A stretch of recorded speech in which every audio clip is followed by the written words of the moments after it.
Bonjour, mon nom est Carlo et dans cette vidéo, je vais essayer de vous expliquer la fonction ou la fonctionnalité du Sumer. Bonjour, mon nom est Carlo et je vais vous présenter le Sumer. Le Sumer, c'est un résumé d'un dossier de santé électronique. En anglais, Summarized Electronic Health Record. Et un Sumer contient donc l'identité de l'auteur. En principe, vous comme médecin traitant, mais ça peut aussi être un Sumer que vous récupérez de Vitalink ou du réseau de santé Wallon et qui vient donc d'un autre médecin. L'identification du patient, naturellement. C'est personne de contact qui doit être contacté en cas et l'expression de sa volonté. Les données actives du dossier et les données pertinentes. Le détail, on va le voir plus loin dans la présentation. Qui a le droit de charger un Sumer sur le réseau de santé Wallon ou le Vitalink? En principe, seulement le détenteur du DMG. Mais actuellement, il n'y a aucun empêchement pour un autre médecin ou un prestataire de soins qui a un lien thérapeutique avec le patient de charger un Sumer. Dans une pratique de groupe, chaque médecin a le droit et est donc détenteur du DMG. S'il n'y a pas de médecin détenteur du DMG, le patient peut, via un soft de Vitalink ou de réseau de santé Wallon, mettre en ligne son désir d'avoir un dossier online, donc son consentement, et peut aussi indiquer qui est son médecin de référence. Dans mes docs, au fond, ici j'ai marqué deux façons, mais il y a trois façons de mettre ou de créer un Sumer. Manuellement, via patient et se connecter au hub, donc c'est via les hubs. Automatiquement, lors de la fermeture du dossier, là aussi, on part sur le hub. Mais il y a aussi possibilité de créer un fichier Sumer qu'on va mettre à la disposition du patient ou d'un collègue via un transfert, soit par puce mémoire. Il y a donc cette façon-là, on va le voir un peu plus loin. Une fois qu'on a le dossier ouvert, il ne faut pas nécessairement un dossier ouvert pour configurer, mais il y a donc des options de configuration nécessaires pour créer un Sumer. Première condition, c'est d'être connecté à eHealth, comme vous voyez ici en bas. Si vous n'êtes pas connecté à eHealth, vous pouvez éventuellement lancer la connexion via eHealth alors, et le premier choix qui dans ce cas-là est se connecter à eHealth. Sans connexion eHealth, il n'y a pas de Sumer puisqu'on ne peut pas contrôler s'il y a un consentement et s'il y a un lien thérapeutique parce que ces données-là ne sont pas dans votre Windows local mais sont online. Donc au niveau configuration, d'abord, il faut être connecté à eHealth. La deuxième option de configuration, c'est via option gestion des utilisateurs. Donc, par utilisateur. C'est donc un paramétrage qui doit être fait par fiche d'utilisateur dans votre Windows. Je vais sélectionner modifier pour modifier ma fiche et je prends l'onglet eHealth. Et ici, j'ai marqué mon hub favori qui est le Vitalink, qui chez vous peut être le réseau de santé Wallon ou la Brumette, c'est comme vous voulez. Mais en principe, pour les néerlandophones en tout cas, il est obligatoire de passer via Vitalink pour mettre en online un Sumer. Ici, envoyer le Sumer sans présélection, je n'ai pas coché parce que je vais vous montrer cette fonctionnalité et éventuellement donc aussi cette possibilité de éliminer cette présélection de données. Et il y a un deuxième onglet, Vitalink. Et dans Vitalink, il faut un code INS.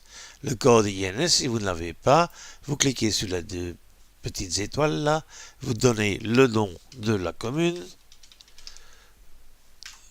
Vous sélectionnez n'importe lequel des deux et on a le numéro inscrit directement ici dans la fiche. Utilisez Vitalik pour l'envoi automatique de Sumer. J'ai coché ceci. Ça m'enlève une étape à faire lors de l'envoi automatique. Si votre hub de préférence est le réseau de santé wallon, ça sera le réseau de santé wallon qui sera utilisé. Je vais sauver et on va fermer la fiche. Voilà. N'oubliez pas donc, c'est par utilisateur que vous devez paramétrer la fonctionnalité ou la fonction Sumer. On a vu au début donc envoyer un Sumer. Qu'est-ce que ça contient? Ça contient naturellement les diagnostics actifs, les éléments de soins actifs parce qu'ils sont considérés comme la même chose, un diagnostic ou un élément de soin, les traitements actifs, les antécédents personnels, la vaccination, les volontés du patient, par exemple le refus de transfusion sanguine, et en tout cas aussi ces personnes à contacter. Parce que si vous n'avez pas cela dans votre fiche du patient, c'est vous qu'on va contacter en cas de nécessité, en cas d'urgence, hospitalisation et ainsi de suite. Pour éviter d'envoyer dans un Sumer des données tout à fait erronées, il faut nettoyer le dossier. Un traitement d'antibiotiques d'il y a 5 ans, une grippe qui est encore toujours active après 10 ans, ce sont des données qui falsifient et qui diminuent la validité, la valeur du Sumer quand elle est regardée ou étudiée par un tiers. Il y a deux façons de nettoyer. Soit vous allez cliquer dans la médication, vous cliquez de droite et vous faites arrêter la médication et vous donnez la date. Et il y a une façon automatisée. Je vais d'abord une fois regarder ici dans les diagnostics, dans les éléments de soins, les diagnostics. Là aussi, vous pouvez éventuellement arrêter, mettre une date finale en prenant ici rendre inactif, non pertinent ou pertinent, mais c'est inactif, donc la donnée ne sort pas dans ou via un Sumer. Mais je vais d'abord une fois ouvrir un autre dossier. On va fermer celui-là, oui, et je vais ouvrir un autre dossier. Bougard Camille. Elle vient en consultation. On va voir la mosaïque de ces écrans. Et on voit tout de suite ici que dans la liste des médicaments, il n'y a aucun médicament qui est inactivé. Tout est encore actif. Il y a même des données qui sont tout à fait farfelues, qui viennent d'une migration d'un autre logiciel vers Windows. Mais donc toute la médication depuis 2007 est restée active dans ce dossier. On va une fois voir les éléments de soins diagnostiques. Là aussi, il y a des données tout à fait farfelues. Et j'ai déjà vu le cas où, comme élément de soin, il y avait c'est l'AMI 2. Si ça part dans un Sumer, c'est pas vraiment une belle petite carte de visite de votre cabinet. Donc, il faut trouver ici aussi la possibilité d'arrêter un diagnostic ou un élément de soin. Vous cliquez de droite, modifiez l'élément de soin, on va le rendre non actif, sauver, et la donnée est inactivée. Mais je ne vois personne faire cela pour ce nombre de diagnostics et encore moins pour la médication. Pour vous rendre le travail un peu plus facile, on a créé un petit outil. Cet outil, vous le trouvez sous rechercher, non, ici, montrer, optimiser le dossier.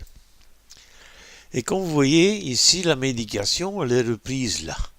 Je vais donc agrandir la fenêtre.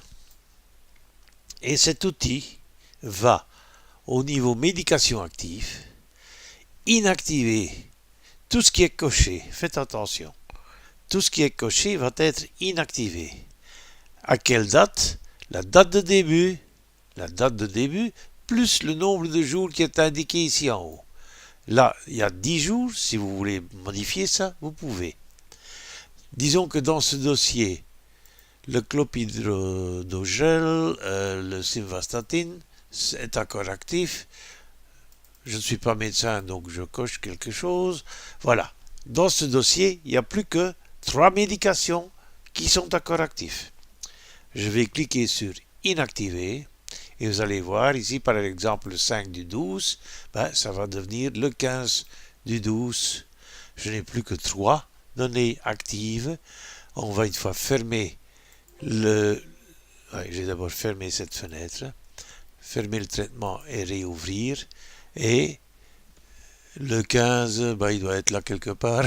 Mais comme vous voyez, il n'y a plus que 3 médications actives. Tout le reste a été inactivé. Donc tout le reste ne sort plus quand vous créez un sommaire. Idem pour les éléments de soins. Je retourne dans Montrer.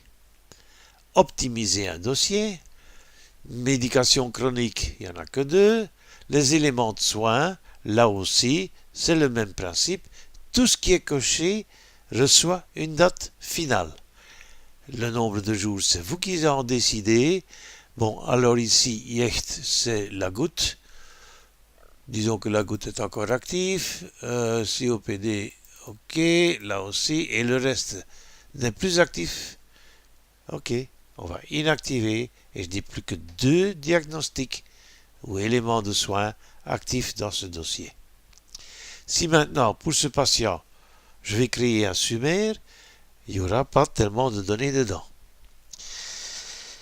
Les antécédents, naturellement, là, dans les antécédents, si vous utilisez les antécédents ancien style, là, il n'y a rien, il n'y a rien qui part dans un sommaire, ce ne sont que les antécédents personnels qui sont repris dans un antécédent, dans un sommaire.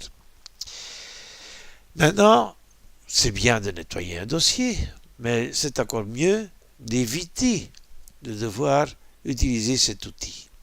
Et comment est-ce qu'on peut éviter cela? Soit je vais en prescription, soit je vais en créer consultation.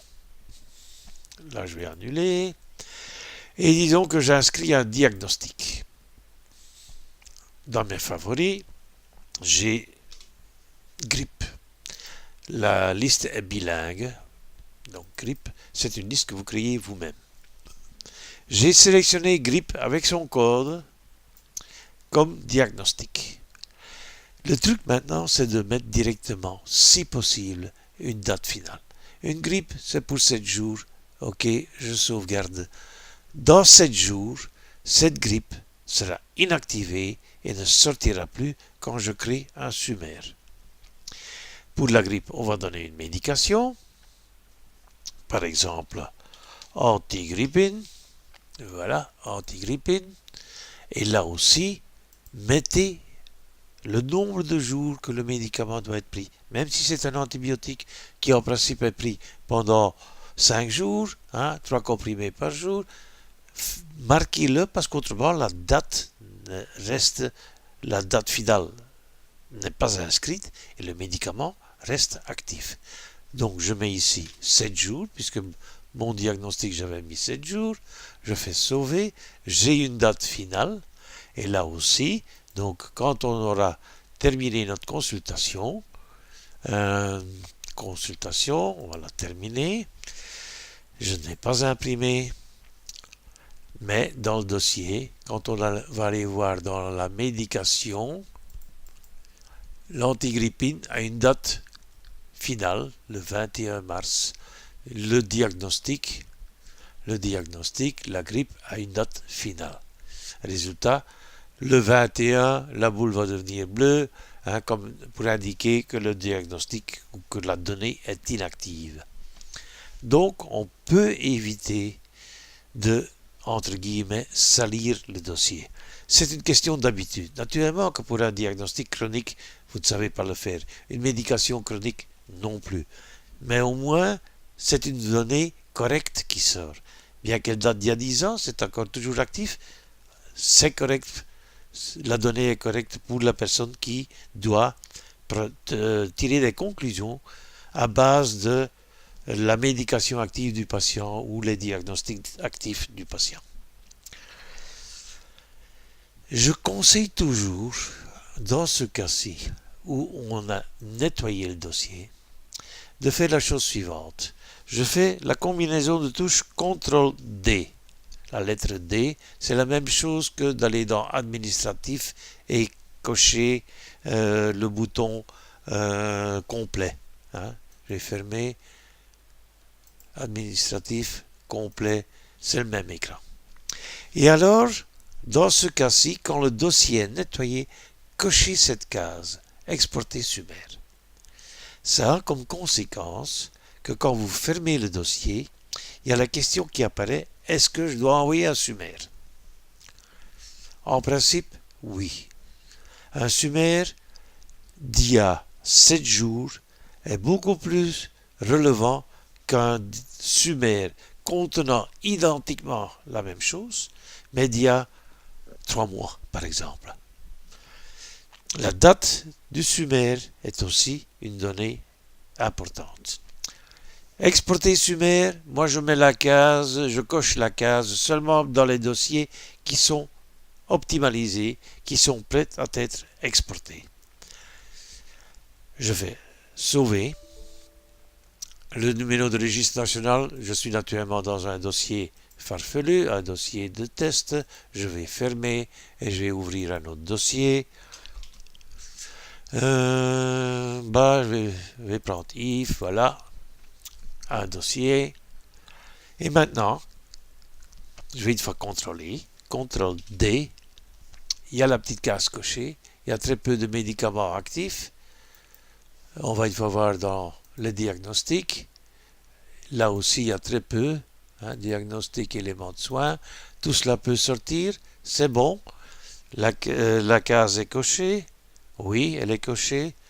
Si maintenant, dans ce dossier, quand on n'a pas encore envoyé un Sumer et qu'il y a une nouvelle donnée enregistrée dans le dossier,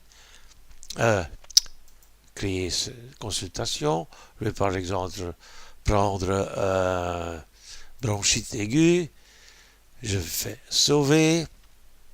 Et si maintenant je ferme ce dossier, en cliquant ici sur fermer, il y a cette question qui est posée. Il y a des nouvelles données disponibles pour le Sumer, recréer le fichier Sumer, donc en ligne. Je fais oui. Et il y a une fenêtre qui apparaît, une fenêtre de sélection. Et là, je reviens à la petite case à cocher dans le paramétrage.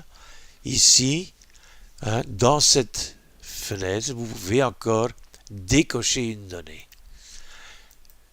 Si vous, comme médecin traitant pour ce patient, vous êtes d'accord qu'une certaine donnée ne soit pas mise online, vous pouvez l'empêcher que ça parte ici en décochant la case. Mais n'oubliez pas, la prochaine fois, la donnée va de nouveau être prête à être exportée.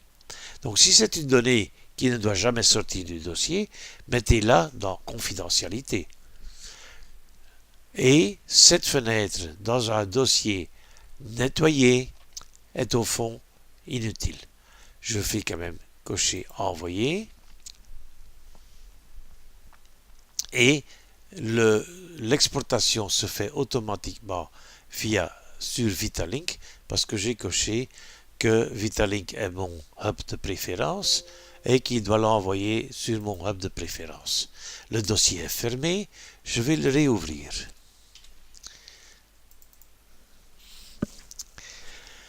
Et maintenant, on va aller voir sur, dans mon cas ici, Vitalink, pour ce patient. Mais non, je vais d'abord faire autre chose. Là, j'ai fait la procédure C&I automatique, donc d'envoi vers le hub au moment de la fermeture du dossier.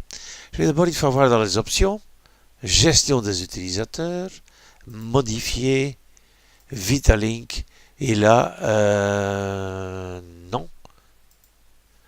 Envoyer le Sumer sans présélection, Voilà. Et quand vous avez coché ceci, vous n'avez plus cette fenêtre dans laquelle vous pouvez empêcher d'envoyer quelque chose. Voilà. Alors on peut sauver ici. Je ferme. On a donc vu la procédure automatique à la fermeture du dossier. On va maintenant une fois voir la procédure manuelle. Patient. Se connecter au hub. Mon hub de préférence est le Vitalink. Et ici en bas, il y a 4 boutons rouges indiquant que le premier c'est est-ce que, comme médecin, je suis connu dans ce cas-ci sur Vitalink ou réseau de santé wallon ou quoi que ce soit. Sur le réseau de santé wallon, vous devez vous inscrire pour être reconnu à base de votre numéro d'INAMI. La deuxième case, c'est est-ce que le patient est connu à base de son numéro national. Le troisième choix, ou le troisième contrôle, est-ce qu'il y a un consentement? Est-ce que le patient est d'accord que son dossier est mis online? Et le quatrième contrôle, c'est est-ce qu'il y a un lien thérapeutique entre le patient et vous? Je vais cliquer sur Suivant. Les 4 contrôles sont faits et ici j'ai la possibilité d'envoyer le sommaire. Le précédent il est là. Je vais envoyer un nouveau à date d'aujourd'hui. Envoyer. On est le 14. Il y a un nouveau sommaire. Si maintenant ce patient est un nouveau patient pour vous, au lieu de prendre note de toutes ces données, comme ses antécédents, la médication active, une pilule rouge et une verte, vous pouvez, s'il y a un sommaire, l'intégrer dans le dossier du patient. Ce n'est pas une intégration où les diagnostics se retrouvent dans les diagnostics et ainsi de suite. Comme vous avez vu dans la liste des médicaments du dossier qu'on vient de fermer là, si tout cela arrive chez vous ensemble avec le sommaire d'un nouveau patient, vous n'allez pas être très content. Mais un sommaire vous met les données comme document dans le dossier du patient. Et attention, si vous n'en voyez pas, vous pouvez toujours éventuellement reculer en arrière pour aller à une date antérieure, chercher s'il y a un sommaire. Je vais télécharger le document sélectionné.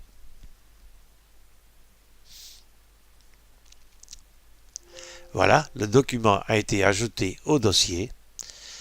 Terminé. Si maintenant on va voir dans les lettres reçues, il y a le Khmer, rapport à date d'aujourd'hui. Ce rapport est aussi disponible en docu dans les lettres reçues. Le rapport est disponible là. Dans le journal, en double-cliquant ici, j'ouvre le sommaire. Et maintenant, on va voir en détail ce qui est dans un fichier sommaire. Ce qu'il y a comme données. Quand je clique sur le plus, j'ai les données administratives de l'auteur, avec son numéro de téléphone et ainsi de suite. Toutes les données administratives du patient. Date de naissance, adresse, toutes les données sont disponibles. Les facteurs de risque ici, il n'y a pas d'allergie, il y a un effet indésirable. Risques sociaux, il n'y en a pas. Autres risques, chaque fois en cas où c'est codé, il y a le code. Et il y a toujours les 3 codes qui sont inscrits dans un sommaire, même si vous sélectionnez que le IBUI, les 2 autres sont aussi mis dans le sommaire qu'on va exporter. Les problèmes actuels du patient, en néerlandais, parce que c'est un dossier néerlandais, je m'excuse, mais je n'ai pas de dossier francophone. Là aussi, avec le codage, la date de début et ainsi de suite, on descend. Les éléments de soins passifs, la médication active, éventuellement les vaccinations administrées, les personnes de contact, volonté du patient, alors les données du détenteur du DMG et la personne à contacter en cas où. Ici, c'est vous, comme médecin traitant, qu'on va contacter. Comment éviter cela? En introduisant carrément dans chaque dossier, via CTRL-D, personne de contact. Si ici, vous introduisez via nouveau un nom, un prénom et un numéro de téléphone, c'est repris dans le sommaire, et donc si ce patient se retrouve en urgence, à base du sommaire, on sait qui doit être contacté et que ce n'est pas vous qu'on doit contacter. Je vais fermer, parce qu'il y a encore une autre donnée qu'on doit une fois vérifier, et c'est bien dans le dossier du patient, aller vérifier si le consentement et le lien thérapeutique sont présents. En principe, vous devez faire ce contrôle à l'ouverture du dossier. Gestion, contrôle automatique, non, c'est pas ça. C'est consentement éclairé et lien thérapeutique. Ces données-là, le consentement du patient, il peut le donner n'importe où. Chez un pharmacien, de chez lui avec un soft spécifique, chez un collègue, en rentrant à l'hôpital, il peut donner son consentement que son dossier électronique médical soit disponible sur Vitalink. Avec une date de début et pas de date finale. Vous savez effacer cela. Mais, ici pour le lien thérapeutique, vous savez aussi l'effacer et l'ajouter, mais il faut les deux numéros. Le numéro national et le numéro de la carte d'identité. Je vais cliquer ici pour prendre comme les données à partir du dossier. J'ai les deux dates. Je peux donc effacer le consentement du patient. Je clique sur effacer. Il n'y a plus de consentement. Il n'y a plus de sommaire disponible sur Vitalink pour ce patient. Attention, le patient peut aussi faire cela de chez lui. Il n'y a pas de consentement, même comme détenteur de DMG, vous ne savez pas mettre en ligne un sommaire. Mais vous pouvez ajouter un consentement au nom du patient, à date d'aujourd'hui, avec votre numéro d'INAMI, votre nom et ainsi de suite. Le lien thérapeutique, pour cela, il faut absolument le numéro de la carte d'identité.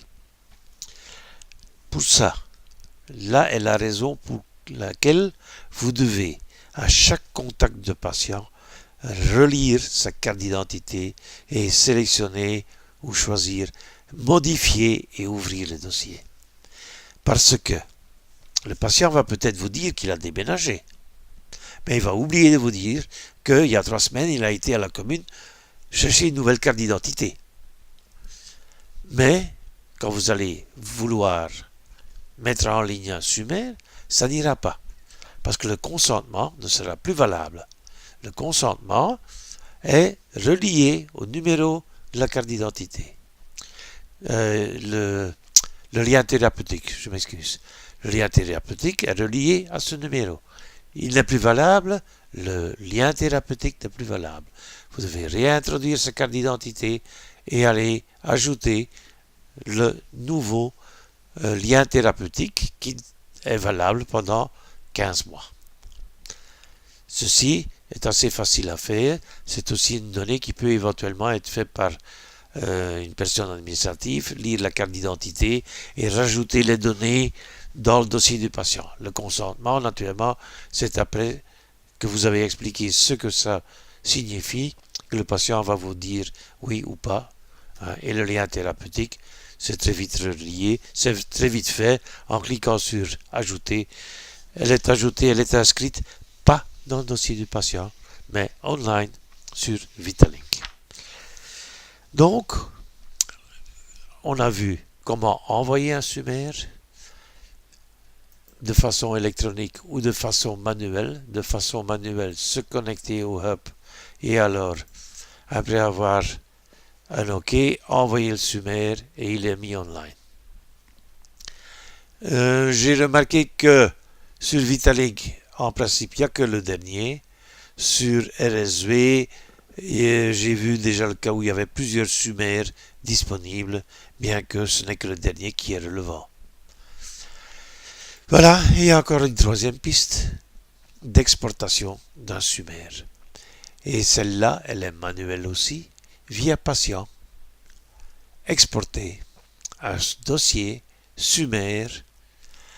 Le SMF, c'est Software Migration Format, c'est un format d'exportation d'un soft vers un autre, mais il n'y a aucun soft qui sait lire un fichier pareil, parce qu'on a dû l'implémenter, mais on n'a jamais dû faire le nécessaire pour le lire. Et donc maintenant, il n'y a probablement plus aucun logiciel qui sait créer un SMF ou qui sait lire un SMF. Mais à côté du Sumer, il y a le PMF qui est le Patient Migration Format. C'est un format d'exportation bien plus étoffé que le Sumer. Mais aujourd'hui, on parle du Sumer, donc je vais exporter Sumer. Ceci n'est pas un export vers un hub, attention. Donc ça ne compte pas pour le nombre de Sumer que vous créez par an, par patient, donc patient DMG. Je clique OK, j'ai vu là, cette fenêtre vient automatiquement, on ne sait pas l'éviter, je vais fermer et le fichier va être créé. Et quand on va voir, ah oui, mais j'ai cliqué, ouais, j'ai fait une petite erreur, j'ai dit fermer, j'aurais dû dire exporter ou sélectionner exporter. Et directement, il y a un fichier qui est créé. Ici, vous avez le chemin, le nom du fichier.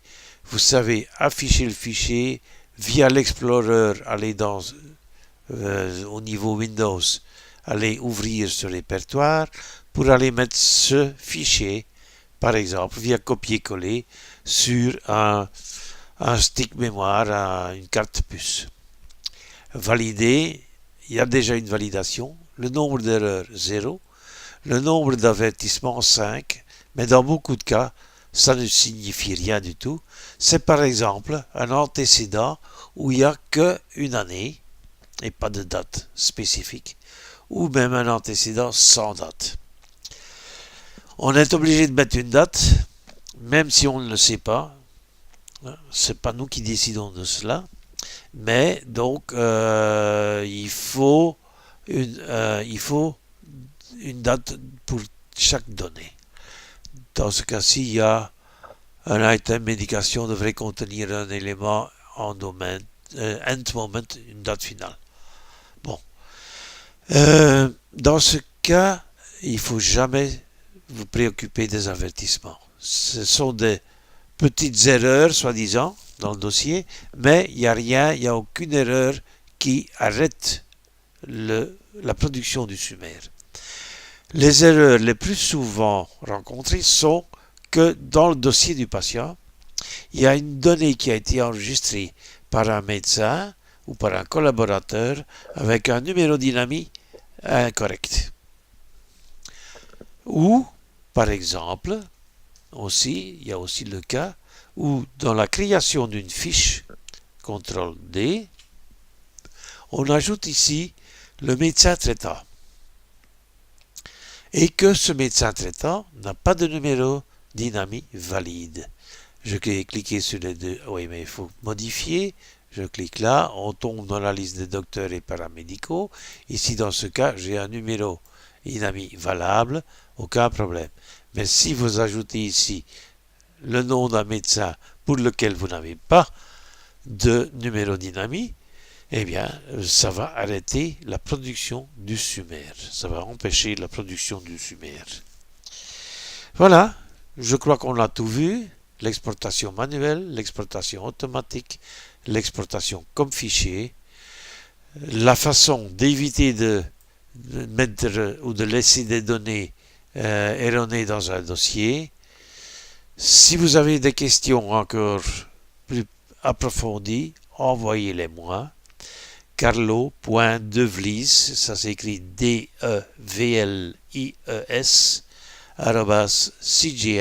@cgm.com.